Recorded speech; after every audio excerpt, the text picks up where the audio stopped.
ఈరోజు వీడియో వచ్చేసి avoid heat and chemical damages. ఈ అవాయిడ్ హీట్ అనేది 100లో 90 మందికి అసలు యూజే ఉండదు. కానీ ఈ కెమికల్ డ్యామేజ్ అనేది 100లో 100 మందికి యూజ్ ఉంటుంది.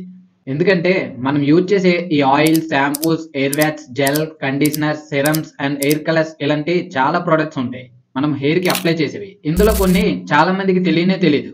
ఇవన్నీ మనం ఈ వీడియోలో తెలుసుకుందాం. అండ్ మనం యూజ్ చేసే ఈ ప్రొడక్ట్స్ లో యూజెస్ ఏంటి అండ్ నెగటివ్స్ ఏంటి అన్నవి కూడా ఈ వీడియోలో తెలుసుకుందాం.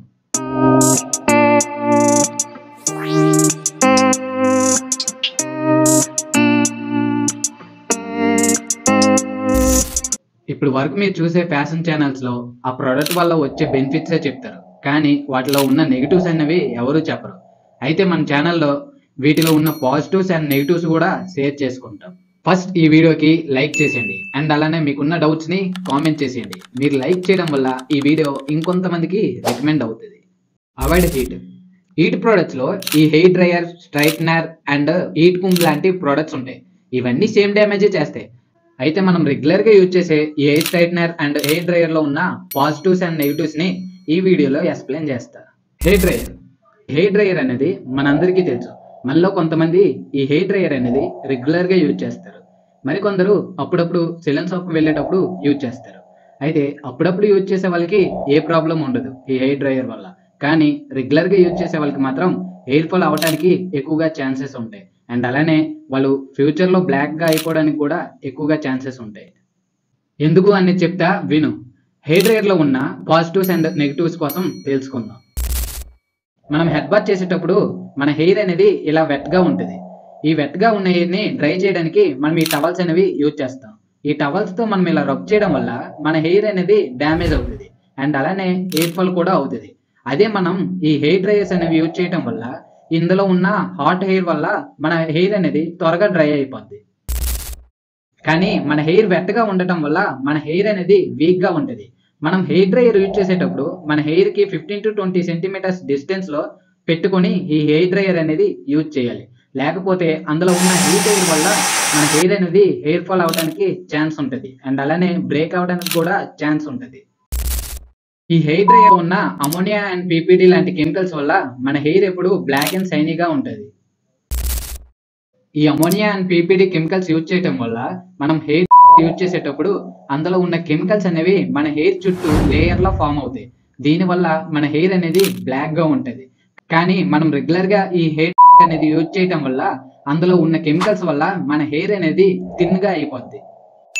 ఈ హెయిర్ డ్రైయర్ ఉన్న కెమికల్స్ రెగ్యులర్ గా మన స్కిన్ కి టచ్ అవడం వల్ల స్లోగా మన స్కిన్ కూడా బ్లాక్ అయిపోద్ది. సమ్ టైమ్స్ మనం రెగ్యులర్ గా హెయిర్ డ్రై చేయడం వల్ల మన స్కిన్ పై రెడ్డిస్ లేదా ఇచ్చింగ్ లాంటి ప్రాబ్లమ్స్ వస్తాయి. ఈ ప్రాబ్లమ్స్ ఎక్కువగా రెగ్యులర్ గా యూజ్ చేసే వాళ్ళకే అర్థం అవుతాయి. వాళ్ళు రెగ్యులర్ గా యూజ్ చేసే కంపెనీ బ్రాండ్స్ యూజ్ చేసినా వాళ్ళకి ఇలాంటి రెడ్డిస్ లేదా ఇచ్చింగ్ లాంటి ప్రాబ్లమ్స్ వస్తాయి. ఇలా ఎందుకు జరుగుతాయి అంటే హెయిర్ డ్రైయర్స్ అనేవి అప్డేట్ చేసిన ప్రతిసారి అందులో ఉన్న కెమికల్స్ అనేవి చేంజ్ చేస్తారు. ఆ కెమికల్స్ అనేవి మన స్కిన్ కి పడకపోయినా ఇలాంటి ఎలర్జీస్ అనేవి జరుగుతాయి. హెయిర్ స్ట్రైట్నర్ మనందరికీ ఉన్నదంతో అడ్జస్ట్ అవ్వడం రాదు. ఎందుకంటే సిల్క్ హెయిర్ ఉన్నడికి ఈ రింగ్ హెయిర్ కావాలి, అదే రింగ్ హెయిర్ ఉన్నడికి సిల్క్ హెయిర్ కావాలి. సో మనందరం దీనికోసం ఈ హెయిర్ స్ట్రైట్నర్ అనేది యూజ్ చేస్తాం. మనం స్ట్రైట్నర్ యూజ్ చేయడం వల్ల మన హెయిర్ లో ఉన్న థిక్నెస్ అంతా పోయి ఇలా డ్యామేజ్ అయిపోద్ది అండ్ ఫైనల్లీ డ్యామేజ్ అయిన హెయిర్ అనేది కట్ అయిపోద్ది. చాలా మంది ఏం చేస్తారంటే మన హెయిర్ వెట్ గా ఉండేటప్పుడే ఈ స్ట్రైట్నర్ అనేది యూజ్ చేస్తారు. కానీ మన హెయిర్ వెట్ గా ఉండేటప్పుడు మన హెయిర్ అనేది వీక్ గా ఉంటుంది. అప్పుడు మీరు స్ట్రైట్నర్ యూజ్ చేస్తే మన హెయిర్ అనేది డ్యామేజ్ అవ్వడానికి ఛాన్స్ ఉంటుంది. మీరు స్ట్రైట్నర్ యూజ్ చేయాలంటే మన హెయిర్ కొంచెం డ్రై అయ్యాక అప్పుడు మీరు స్ట్రైట్నర్ అనేది యూజ్ చేయండి. అందుకే ఈ హెయిర్ స్ట్రైట్నర్ అండ్ డ్రైయర్ లాంటివి రెగ్యులర్ గా కాకుండా అప్పుడప్పుడు ఈవెంట్స్ ఉన్నప్పుడు మాత్రమే యూజ్ చేయండి. కెమికల్ ప్రొడక్ట్స్ మనం డైలీ యూజ్ చేసే ఈ oil, shampoos, gels, air wax, conditioners, serums and air colours ఇలా చాలా ఉంటాయి మనం హెయిర్ కి అప్లై చేసే ప్రొడక్ట్స్. మనం యూజ్ చేసే ప్రతి ప్రోడక్ట్ లో కెమికల్స్ ఉంటాయి. ఎందుకంటే ఒరిజినల్ ప్రోడక్ట్ ని మనం యూజ్ చేయలేం ఆ స్మెల్ వల్ల. సో మంచి ఫ్రాగ్రెన్స్ రావడానికి మనం యూజ్ చేసే ప్రతి ప్రోడక్ట్ లో ఇండస్ట్రీ వాళ్ళు కెమికల్స్ యూజ్ చేస్తారు. ఆయిల్ మనం ఆయిల్ రాస్తే మంచిది అనుకుంటాం, కానీ మనలో చాలా మందికి ఈ పాయింట్ తెలియక ఆయిల్ యూజ్ చేస్తాం. మనం చూసే ప్రతి ఆయిల్ లో కెమికల్స్ యాడ్ చేస్తారు. అందుకే మీరు ఏం చేయాలంటే మీరు హెడ్ బాత్ చేద్దాం అనుకున్న 1-2 అవర్స్ ముందు మీరు ఆయిల్ అప్లై చేసి ఆ తర్వాత హెడ్ బాత్ చేయండి. Shampoo and conditioner. మనం షాంపూ అనేది జస్ట్ మన హెయిర్ అండ్ స్కాల్ప్ లో ఉన్న డస్ట్ అండ్ డాండ్రఫ్ ని క్లీన్ చేయడానికి మాత్రమే యూజ్ చేస్తాం. ఈ షాంపూలో ఏ ప్రోటీన్స్ ఉండవు మన హెయిర్ కి కావాల్సినవి. అందుకే మన హెడ్ బాత్ అయ్యాక కండిషనర్ ని కూడా అప్లై చేయాలి. మనలో చాలా మంది అసలు ఈ కండిషనర్స్ యూజ్ చేయం, కానీ షాంపూతో కంపేర్ చేస్తే ఈ కండిషనర్స్ లో మన స్కాల్ప్ కి కావాల్సిన ప్రోటీన్స్ అన్ని ఉంటాయి. మన షాంపూ అండ్ కండిషనర్స్ లో రెండిట్లో కెమికల్స్ ఉంటాయి, కానీ షాంపూతో కంపేర్ చేస్తే మన కండిషనర్ లో లెస్ డ్యామేజ్ కెమికల్స్ ఉంటాయి. Hair colours. కొంతమంది ఈ హెయిర్ కలర్స్ అనేవి స్టైల్ కోసం యూజ్ చేస్తారు.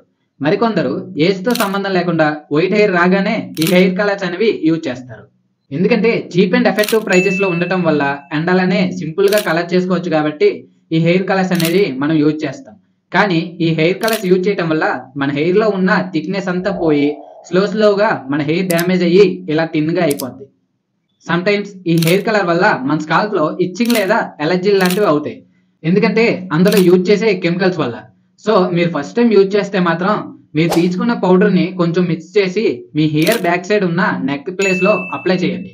హాఫ్ అన్ అవర్ తర్వాత అక్కడ రెడ్డిస్ లేదా ఎలర్జీ లాంటివి అవ్వకపోతే అప్పుడు మాత్రమే ఆ హెయిర్ కలర్ అనేది మీరు అప్లై చేసుకోండి.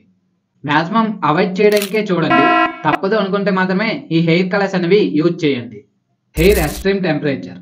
ఈ వింటర్ లేదా సమ్మర్ లో మీరు ఎక్కడికైనా బయటికి వెళ్తే మాత్రం ఈ వింటర్ లో అయితే ఇలాంటి క్లాత్స్ కానీ క్యాప్స్ కానీ మెయింటైన్ చేయండి. అదే సమ్మర్ లో అయితే ఈ లైట్ కలర్ క్యాప్సే యూజ్ చేయండి, ఎందుకంటే డార్క్ కలర్స్ యూజ్ చేస్తే హీట్ ని అబ్జర్వ్ చేసుకుంటుంది.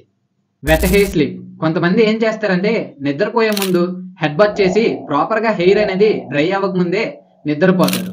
దీనివల్ల ఏమవుతుందంటే మీరు వెట్ హెయిర్ తో పడుకోవడం వల్ల మీ స్కాల్ప్ లో ఫంగస్ అనేది క్రియేట్ అవుతుంది.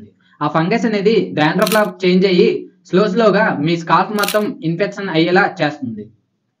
మీరు హెడ్ బాత్ ఎలా చేయాలనేది ఫుల్ వీడియో చేసాం, ఒకసారి ఈ వీడియో అయ్యాక ఆ వీడియో కూడా చెక్అవుట్ చేయండి. Long hair mistakes. ఇప్పుడు గర్ల్స్ తో పాటు బాయ్స్ కూడా లాంగ్ హెయిర్ అనేది పెంచుతున్నారు.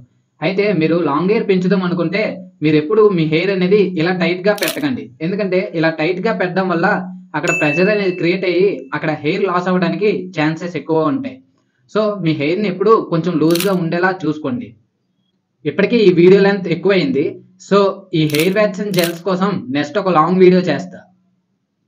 ఈ వీడియోలో మీరు ఏదైనా కొత్త పాయింట్ తెలుసుకున్నారంటే ఈ వీడియోకి లైక్ షేర్ కామెంట్ చేసేయండి, అండ్ అలానే మన ఛానల్ కి సబ్స్క్రైబ్ చేసేయండి.